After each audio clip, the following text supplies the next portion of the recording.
को कंटिन्यू रखते हैं और कल के सेशन में निफ्टी और बैंक निफ्टी में कौन सी पोजीशंस को हमको प्लान करना चाहिए, अप डायरेक्शन मोमेंटम के लिए देखना चाहिए या फिर डाउन डायरेक्शन मोमेंटम के लिए हमको जाना चाहिए। सबसे पहले हम क्या करेंगे, अपने कल के ट्रेड प्लान्स को एनालाइज करेंगे कि कल के सेशन में हम लोगों ने कौन से ट्रेड प्लान के साथ अपनी पोजीशंस को समझा था और आज किस तरीके से प्राइस ने रिएक्ट किया है और आज के मोमेंटम के साथ कल हमारी क्या क्या पोजीशंस की प्लानिंग हो सकती है और किस तरीके से हम अपनी पोजीशंस को एग्जीक्यूशन तक ले जाएंगे। सबसे पहले कल के सेशन में लोअर टाइम फ्रेम की अगर बात की जाए, 5 मिनट या 10 मिनट के टाइम फ्रेम की, तो 2 3 4 चीज़ों को हम लोगों ने बहुत अच्छे से समझा था। यहाँ पर अगर 15 मिनट के टाइम फ्रेम में आएंगे ना, तो हम लोगों ने समझा था कि हम लोगों ने एक इन्वर्टेड हैमर और हैमर कैंडल के बीच में नॉट फॉर्मेशन कर रखा है ये, ठीक है। तो मैंने आपको बताया था कि प्राइस की मैक्सिमम चांसेस हैं कि इसी रेंज के अंदर क्लोज करे। क्यों? लगातार डिक्रीजिंग विक्स और गैप अप करने के बाद विक्स। कई लोग ये क्वेश्चन कर रहे हैं कि विक्स का एक अलग डेडिकेटेड सेशन कर दीजिए। देखिए, विक्स को समझना इतना आसान नहीं है सर। विक्स के लिए हम लोग, जब आप क्लासेस में आते हैं ना, तो 4 से 5 सेशन का पूरा कंप्लीट एक सीरीज़ होता है। लेकिन मैं आपको कुछ उसके पॉइंट्स बता देता हूँ, जैसे मैंने अभी आपको 2 4 पॉइंट्स पहले से बता रखे हैं। क्या क्या बताया है, ध्यान दीजिए। मैंने आपको बताया है कि अगर कोई विक्स इंट्राडे में 9.15 पे खुलने के बाद 9.17 9.18 तक 5 6 7% ऊपर हो गया, अब ट्रेंड में हो गया। अब या तो ये न्यूज़ बेस्ड बाजार होना चाहिए, तभी कोई 6 7 8% का विक्स 12 15 20% तक ट्राइड करेगा हायर साइड। और विक्स जब भी बढ़ता है ना, तो मार्केट में फियर बढ़ता है। डर बढ़ने का मतलब ये नहीं कि बाजार सिर्फ गिरेगा, नहीं, ये बिल्कुल नहीं कहा जा रहा है। लेकिन मैक्सिमम चांसेस ये होते हैं कि बाजार में डर गिरावट का होता है, ठीक है। और अगर विक्स मॉर्निंग में ही 5 6% बढ़ गया, तो अब फियर को राइड नहीं किया जाएगा, डर को और नहीं बढ़ाया जाएगा, क्योंकि मैक्सिमाइज्ड फियर तो हो गया, 5 6% विक्स बढ़ गया। तो अब विक्स क्या होगा, न्यूट्रलाइज, मतलब फियर को न्यूट्रलाइज किया जाएगा। तो अगर मॉर्निंग में आपने कोई ब्रेकडाउन देखा और विक्स को 5 6% ऊपर देख लिया कि प्राइस ने क्या किया, ये 100 रुपए का प्राइस है और इस 100 रुपए के प्राइस के नीचे कैंडल क्लोज कर गई 9.15 से लेकर 9.20 की, और विक्स 5 से 6% ऊपर ट्रेड कर रहा है 9.15 से 9.20 की रेंज में। अब प्राइस क्या करे, इस 100 रुपए के सपोर्ट एरिया के अंदर ट्रेड करने लगे, तो क्या हुआ, प्रीवियस डे लो के अंदर हम आ गए, तो जो ब्रेकडाउन है उसका इंपैक्ट तो खत्म हो गया। दूसरी बात, ये जो राइजिंग विक्स था वो डिक्लाइन विक्स में आ जाए, 5 6% से 4%, 4% से 3.5%। एक बात तय हो गई, अब इंट्राडे में कोई डाउनफॉल नहीं होगा जब तक इस लेवल का ब्रेकडाउन ना हो जाए और विक्स दोबारा इंक्रीजिंग फॉर्मेशन में ना चला जाए, दोबारा विक्स ना बढ़ने लगे और प्राइस जो है आज का डे लो ब्रेक ना कर दे, तब तक कोई आपको बड़ा मोमेंटम देखने को नहीं मिलेगा। तो आपने क्या देखा है आज, 0.03%। निफ्टी 50 कल फ्राइडे की जहां क्लोजिंग थी वहां से सिर्फ 7 पॉइंट नेगेटिव क्लोज किया है। बात क्लियर हो रही है आपको, ठीक है। और पिछले सेशन में हम लोगों ने क्या डिस्कस कर रखा था, अब अपने ट्रेड प्लान्स पढ़ा, विक्स का कॉन्सेप्ट क्लियर हुआ। ऐसे विक्स के बहुत कॉन्सेप्ट है सर, हमारे ट्रेडर्स, आप अगर जब आएंगे ना क्लासेस में, तब आपको समझ आएगा कि विक्स कितना इंपॉर्टेंस रखता है। हमारे ट्रेडर्स सर 9 सवा 9 से लेकर 9.17 9.18 तक आइडेंटिफाई कर लेते हैं कि आज का मार्केट बड़ा डायरेक्शनल मोमेंटम देगा, वॉलेटाइल रहेगा, या एक ट्रेंड को फॉलो करेगा या कंसोलिडेट करेगा। मॉर्निंग की फर्स्ट कैंडल में बता देते हैं। अगर आपका पहली कैंडल बनने के बाद ये तय हो जाए कि क्या करना है इंट्राडे में, आपका क्या ट्रेड प्लान रहने वाला है, तो कभी गलती की गुंजाइश ही नहीं रह जाती, ठीक है। एक बात समझ लीजिए, आज की क्लोजिंग को देखकर कल की ओपनिंग को प्रिडिक्ट किया जा सकता है, लेकिन कल के इंट्राडे के पूरे सेशन के मोमेंटम को प्रिडिक्ट नहीं किया जा सकता। वो तभी तय होगा कि जब मार्केट 9:15 पर ओपन होगा और 9:20 9:25 तक का मोमेंटम हम देख लेंगे कि प्राइस ने क्या किया है। लाइव मार्केट सेंटीमेंट से ही आप अगले सेंटीमेंट का अंदाजा लगा सकते हैं, क्लोज मार्केट के सेंटीमेंट से आप नहीं बता सकते। अभी बैठकर आप नहीं ये प्रेडिक्ट कर सकते कि कल 3 बजे की क्लोजिंग क्या होगी, लेकिन 9:15 से लेकर 9:30 तक का मोमेंटम अगर आपने बेहतर तरीके से और सीपीआर और विक्स को कंबाइन करके देख लिया, तो मैं आपको दावे से बोलता हूं कि गलती की गुंजाइश ना के बराबर है। और ये हमारे ट्रेडर्स सालों से करते आ रहे हैं, कोई नई बात मैं आपको नहीं बोल रहा हूँ, ठीक है। जब आप सेशंस अटेंड करेंगे, ये बहुत बड़ा सीरीज़ है सर, छोटी छोटी क्लासेस में 3 महीने तक 4 महीने तक आप चीज़ों को सीखते हैं, डेली 1 घंटे का रेगुलर सेशंस होते हैं, ठीक है। चलिए आगे बढ़ते हैं। कल हम लोगों ने समझा था कि एक नॉट फॉर्मेशन बना हुआ है। ये नॉट फॉर्मेशन का मतलब हुआ कि प्राइस को एक गांठ के अंदर प्राइस को पकड़ कर रखा गया। ये गांठ का मतलब क्या होता है सर, नॉट का मतलब होता है हिंदी में गांठ, अब ये गांठ होती क्या है पहले समझ लीजिए, मैं आपको समझाऊं। एक प्राइस 100 रुपये से चलते चलते 105 गया और उसको तुरंत गिराकर 100 रुपया ले आए, तो 105 के पास कोई बहुत बड़े सप्लायर होंगे तभी प्राइस को गिराया गया। बात क्लियर हो रही। अब वो 100 रुपये से प्राइस को बहुत तेजी से फिर गिरा दिया गया, 95 ले आए, मतलब ये तो बहुत बड़े सेलर थे सर। 105 से पहले तो 5% की खरीदारी को इन्होंने कुछ नहीं समझा, उसको काट दिया, फिर 5% वहां से भी गिरा दिया, ये तो बहुत बड़े सेलर है। इसका मतलब है अब ये बायर्स अभी तो खरीदारी करने नहीं आने चाहिए जब इतनी बड़ी गिरावट हो गई, 10% किसी ने प्राइस गिरा दिया टॉप से। लेकिन बायर क्या कर रहा है, 95 आने के बाद फिर प्राइस को रिवर्स करा रहा है और 100 के पास क्लोज करा रहा है। अब ये बात समझ आई कि सेलर्स तो बहुत एग्रेसिव है, 10% की गिरावट करते हैं, लेकिन ये भी समझ आया जो बायर 100 रुपये पे खरीद के 5% का मोमेंटम करा सकता है ना, वही बायर 95 पे भी खरीद के 5% का मोमेंटम करा रहा है, और उसके मन में इन सेलर्स को लेकर कोई फियर नहीं। अब इसी रेंज को हम मार करते हैं किस लिहाज से, ये सप्लायर का रेंज और ये डिमांड देने वाले बायर का रेंज। तो प्राइस इस रेंज में जब तक रहेगा तब तक हम कहीं नहीं दिखेंगे। क्यों? हम तो सिर्फ इस हाई और इस लो के साथ पोजीशन को बनाकर बैठेंगे, strangle, iron fly, iron condor बनाकर बैठेंगे। क्यों? कारण क्या है इसका? इसका एक सिंपल रीजन है। क्या? इतने बड़े हाथियों की लड़ाई के बीच में हम अपना छोटा सा पैसा कहाँ लगा दें जाकर सर? इतना बड़ा एग्जीक्यूशन जो 5-5, 6-6% के मोमेंटम इंट्राडे में कर रहे हो बायर सेलर, उनकी तो बड़ी फाइट है, वो तो प्राइस को अपनी तरफ मोड़ना चाह रहे हैं। अब हम उसकी रेंज में जाकर पैसा लगाते तो गलत साबित होंगे ना सर, हम तो गलत हो जाएंगे, क्योंकि इतने बड़े वॉलेटिलिटी होगी। सोचिए 10% अचानक प्राइस को गिरा देना, मैं यहाँ पे लॉन्ग करने जाऊंगा, अगले ही मोमेंटम प्राइस 3% गिर जाएगा, मेरे लॉन्ग करने का कोई फायदा हुआ? एक तो एसएल एरिया भी निकालने का मौका नहीं मिलेगा, तब तक मेरा बहुत बड़ा लॉस चला जाएगा। मैं किसी ब्रेकडाउन के बाद शॉर्ट कर दूं, शॉर्ट करने के बाद एसएल प्लान कर, तब तक प्राइस मोमेंटम करके एक वाइल्ड मोमेंटम करके हाई ब्रेक कर देगा जाकर। तो ऐसे प्राइस में हम बिल्कुल टच नहीं करते और कोशिश करते हैं कि एक रेंज का पोजीशन बनाया जाए, जो मैंने आपको पहले नाम बताया उस तरीके से। ठीक है, तो मैंने आपको बताया कि जब भी कोई नॉड फॉर्मेशन बना हो और एक वाइल्ड नॉड फॉर्मेशन बना है, जैसे कि ये बना, तो उस नॉड फॉर्मेशन के अपर और लोअर लेवल को मार्क रखते हैं। मैंने आपको कल बताया कि अगर प्राइस ने इस हाई को ब्रेक किया तो मैक्स मोमेंटम कहां तक होगा, ये अगर ये हाई ब्रेक हो गए, क्योंकि सबसे बड़ा ब्लॉक ऑर्डर कौन है, ये सप्लायर का सबसे बड़ा ब्लॉक ऑर्डर है। एक बॉडी साइज कैंडल के बाद डोजी, डोजी के बाद दूसरा बॉडी साइज कैंडल।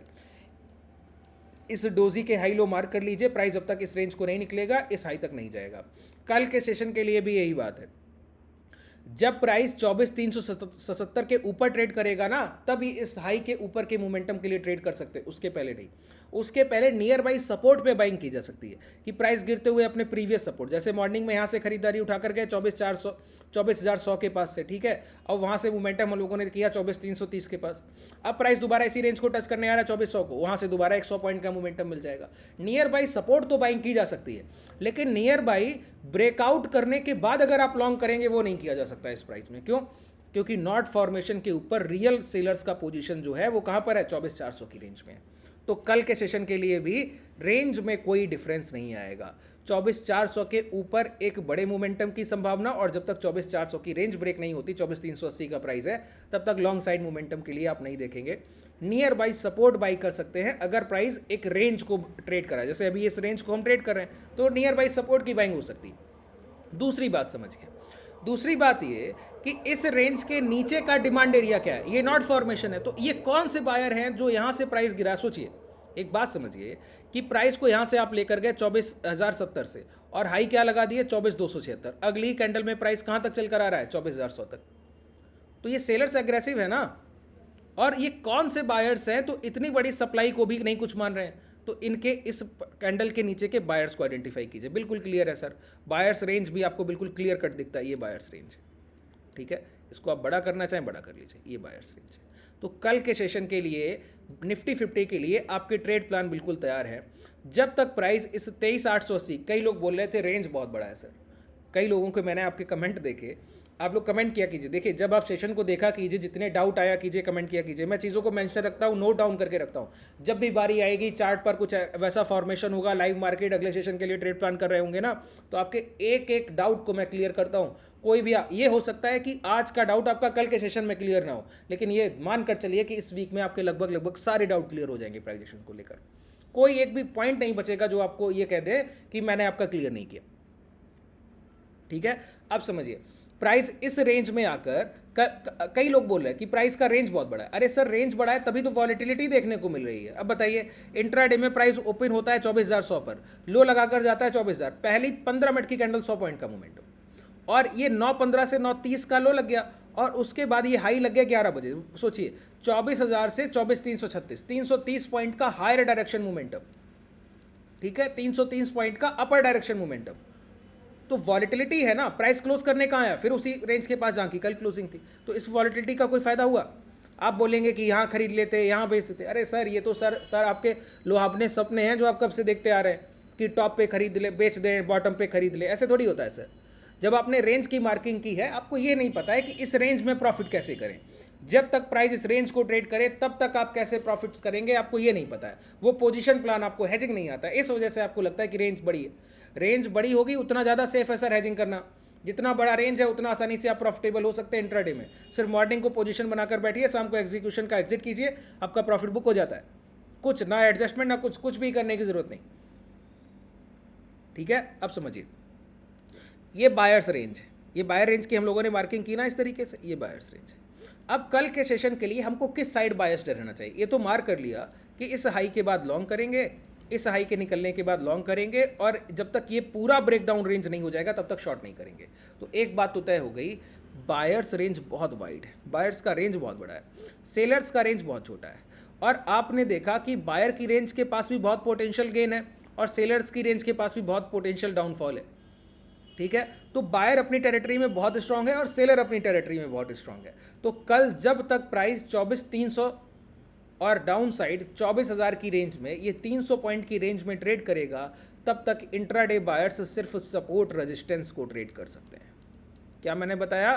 सिर्फ इंट्राडे में आप सपोर्ट और रेजिस्टेंस को ट्रेड कर सकते हैं, इसके अलावा कुछ भी नहीं। पहली बात, ठीक है, सपोर्ट रेजिस्टेंस को ट्रेड करना मैंने सिखाया हुआ है कि कैसे करते हैं। आप लोग डिस्क्रिप्शन में जाएंगे तो टेलीग्राम का लिंक मिल जाएगा, वहाँ पर मैं सेशंस को पिन करा दूंगा, आप जाकर देख लीजिएगा।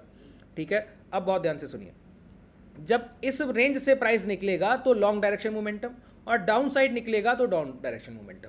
ये कैसे तय किया जाए कि जब प्राइस इस हाई के पास पहुंचे तो ब्रेकडाउन कंफर्मेशन के साथ होगा? पहली चीज होगी डिक्लाइन विक्स, दूसरा होगा प्राइस का हाई के पास कंसोलिडेशन लास्ट स्विंग ना ब्रेक करते हुए। जैसे आज प्राइस इस हाई के पास पहुंचा, इस हाई के पास जब प्राइस पहुंचा है तो 5 मिनट के टाइम फ्रेम में देखिए लास्ट बाइंग प्राइस क्या है। लास्ट बाइंग प्राइस को अगर आप आइडेंटिफाई करेंगे तो आपको एक रेंज मिलेगा, ये लास्ट बाइंग प्राइस था इसका। ठीक है, यहां पर इसी रेंज में आखिरी खरीदारी हुई और ब्रेकआउट के लिए गए। अब आप ब्रेकआउट के लिए अटेम्प्ट करने जा रहे हैं और आपने खरीदारी कहाँ की? 24,200 के पास, और ब्रेक किसको करने जा रहे हैं? 24,300 के लेवल को। अब यहाँ पर आप कंसोलिडेट कीजिए, लास्ट स्विंग लो को सेफ रखते हुए अपनी पोजीशंस को बचा कर रखिए। ये आपकी पहली जो है वो सीढ़ी होती है ब्रेकआउट की। ठीक है, अब कल के सेशन में ब्रेकडाउन के लिए प्राइस क्या करे? इस स्विंग हाई 24,250 के ऊपर प्राइस को 24,250 के ऊपर ट्रेड ही ना करने दे, और यहां पर कंसोलिडेट कराता हुआ ये लो ब्रेकडाउन कर दे एग्रेसिव, और जो कैंडल बने उसका हाई रिटेस्ट करे एक बार और फिर उसका ब्रेकडाउन करे। उस समय पर क्या होना चाहिए? Riding wicks higher side positive. अगर 1% नेगेटिव है तो 0 पर आएगा, फिर +1%, +2%, +3%। मार्केट में फियर बढ़ रहा हो और मार्केट में कोई भी लास्ट स्विंग हाई ब्रेक ना हुआ हो, उसके पहले स्विंग लो का ब्रेकडाउन हो गया हो, तब डाउन साइड मोमेंटम। ठीक है, अब आप मुझसे पूछेंगे कि बायस्ड मूव क्या है? मेरा बायस्ड मूव है कि अभी डिक्लाइन विक्स है, कि प्राइस के मैक्सिमम चांसेस है कि इस हाई इस लो के बीच में ट्रेड करे। ठीक है, इस हाई और इस लो के बीच में ट्रेड करे, और आपके ट्रेड प्लान होने चाहिए सपोर्ट के पास लॉन्ग और रेजिस्टेंस के पास शॉर्ट। इसी ट्रेड प्लान के साथ अगर आप ट्रेड करेंगे तो आपकी प्रॉफिटेबिलिटी बड़ी आसानी से आएगी। बैंक निफ्टी 50 के लिए, बैंक निफ्टी के लिए भी सेम ट्रेड प्लान है। इसी तरीके के हम एक रेंज को ट्रेड करते हुए आगे बढ़ रहे हैं रिसेंटली, लेकिन बैंक निफ्टी का प्राइस निफ्टी 50 से ज़्यादा स्ट्रांग दिखता है। ऐसा नहीं कि निफ्टी 50 का प्राइस स्ट्रांग नहीं है। अभी रिसेंटली आप बड़े टाइम फ्रेम पर जाएंगे ना तो ब्रेकडाउन की संभावना कम लगती है। उसका कारण सिर्फ एक है, जब तक ये रेंज ब्रेक ना हो जाए तब तक शॉर्ट मत कीजिएगा। उसके पीछे का रीज़न है, यहाँ से यहाँ तक के मोमेंटम ने आपने किसी भी लास्ट स्विंग हाई को टेस्ट नहीं किया, ना उसके ऊपर की क्लोजिंग की कोशिश की। ठीक है, पहली बार हम लोग इस हाई को टेस्ट करते रहे, और जैसे ही ब्रेकडाउन हुआ तो निचले स्तर पे इतना लिक्विडिटी था कि हम लोगों ने पहली बार इस हाई के ऊपर की क्लोजिंग देने की कोशिश की। हालांकि ये हाई नहीं निकले हैं, तो वही हमारे लिए रेजिस्टेंस एरिया है। और आज के सेशन में आवरली टाइम फ्रेम पर हमने अपना लास्ट स्विंग लो भी ब्रेक नहीं किया है। तो कल के सेशन में अगर प्राइस 24,100 के ऊपर ट्रेड करता रहे, कंसोलिडेट करता रहे और फिर उसके बाद कोई रेंज बनाकर ब्रेक कर दे, तो लॉन्ग के लिए पोजीशंस बनाना आसान होगा। उस समय पर विक्स का बस नेगेटिव होना ज़रूरी है, डाउनफॉल में होना ज़रूरी है। दूसरी बात, प्राइस जब इस लो के ब्रेकडाउन करे तो सस्टेन करना चाहिए। 15 मिनट का कैंडल कम से कम क्लोज होना चाहिए। क्लोज होने के बाद रिटेस्ट और 2 मिनट के टाइम फ्रेम या 5 मिनट के टाइम फ्रेम पर फिर रिटेस्ट होगा और फिर उस कैंडल के लो ब्रेकडाउन, तब आप शॉर्ट के लिए जाएंगे और विक्स क्या होना चाहिए, राइजिंग होना चाहिए। ठीक है, लगभग जितने ट्रेड प्लान निफ्टी 50 के हो सकते थे कल के सेशन के लिए, जैसे हम लोगों ने कल आज के सेशन के लिए ट्रेड प्लान किए थे, वैसे आज हम लोगों ने कल के सेशन के लिए निफ्टी 50 के लगभग सारे ट्रेड प्लान हम लोगों ने डिस्कस कर लिए। अगर आपको इस सेशन में कोई भी डाउट रह गया हो तो नीचे कमेंट सेक्शन में बताइएगा।